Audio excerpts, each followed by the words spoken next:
Hello and welcome to this CUNY Classics course, Women in the Classics. This 6-part video course is designed to highlight some of the more famous women of the ancient world and their roles within the classics. This course is entirely for beginners and will provide an introduction to some of the major goddesses of the Greek and Roman pantheon, female figures in Greek mythology and literature, and even some real historical figures. Today, we'll be looking at goddesses. We can start with Aphrodite because she is one of the oldest goddesses. Aphrodite was the goddess of love, beauty, and eternal youth. She was considered the ideal female form. This famous artwork is one of a number that follow the theme of Venus Anadyomene. Venus is Aphrodite's Roman name, which means Venus rising from the sea. There are multiple versions of this theme throughout art history, and there are multiple versions of Aphrodite's birth. Most say she rose from the foam of the sea, or from Uranus's genitals after they were thrown into the sea. Others say simply that her mother was Dione. Aphros means foam in Greek. The archetype of women's values being intrinsically linked to their beauty and the concept of an ideal female form and even references to Venus Anadyomene are still prevalent in our culture to this day.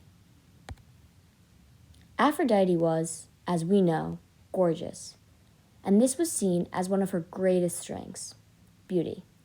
However, gods and goddesses in the Greek pantheon were not perfect beings. Aphrodite was very prideful, self-obsessed, and conceited. In one famous example of this, in a beauty contest between Aphrodite, Athena, and Hera, known as the Judgment of Paris, Paris chose Aphrodite when she offered him Helen, the most beautiful woman in the world. This event ultimately caused the Trojan War. Having essentially caused the war, Aphrodite then swooped in to save Paris's life during the battle while he was fighting Menelaus, Helen's husband. There are many things relating to Aphrodite in our modern society still, the most obvious of which is the planet Venus. Venus is Aphrodite's Roman name and means love and beauty.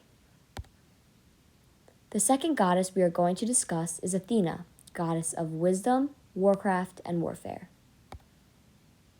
This goddess's birth is quite interesting.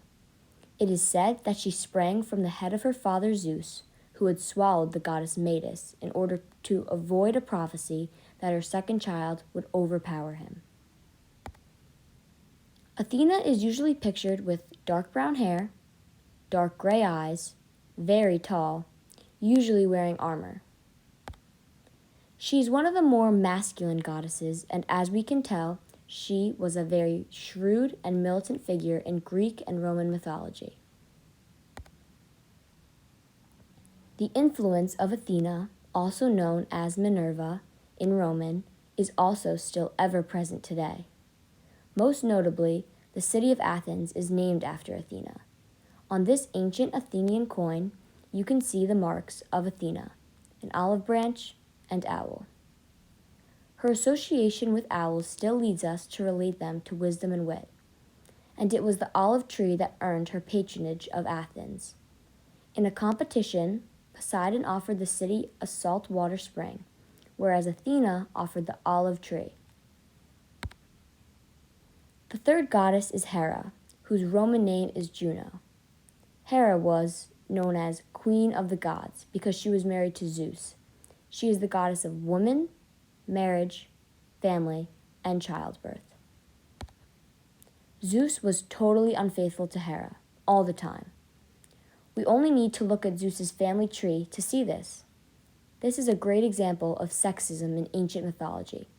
If Hera had been unfaithful to Zeus, there would be hell to pay. It's interesting to note that rather than Zeus's character being smudged by his infidelity, it's Hera who is painted as problematically jealous.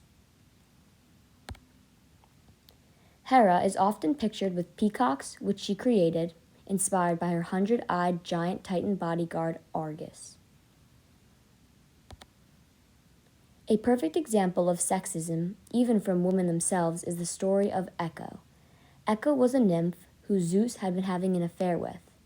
When Hera found out, instead of punishing or leaving Zeus, she cursed Echo to only be able to repeat the words of others.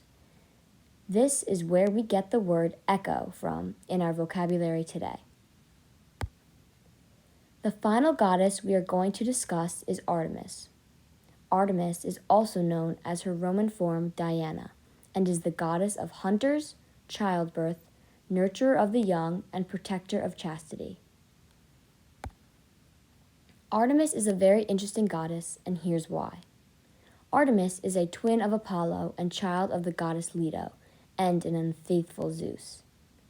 Leto had no trouble giving birth to Artemis, but had difficulty giving birth to her twin brother Apollo. It is said that Artemis helped her mother give birth to her brother after she was born. This might be why Artemis had such an attraction for nurturing and protecting the young. Artemis loved to hunt and was very skilled at it. She loved to protect and nurture, and she was very protective of her dear mother Leto. Artemis, like Athena, is often depicted with this typically male energy, and usually with hunting knives, a bow and arrow, deer, and hunting dogs. It's interesting to note that both of these goddesses chose to remain chaste, never marrying or having children. They enjoy more respect and agency than most of the other goddesses. Perhaps this is because they both inhabit the masculine more than their stereotypically female aunts, Aphrodite and Hera. So, now you know about the 4 main female gods in the Greek pantheon. Join us next time for a closer look at a lesser-known goddess, Circe.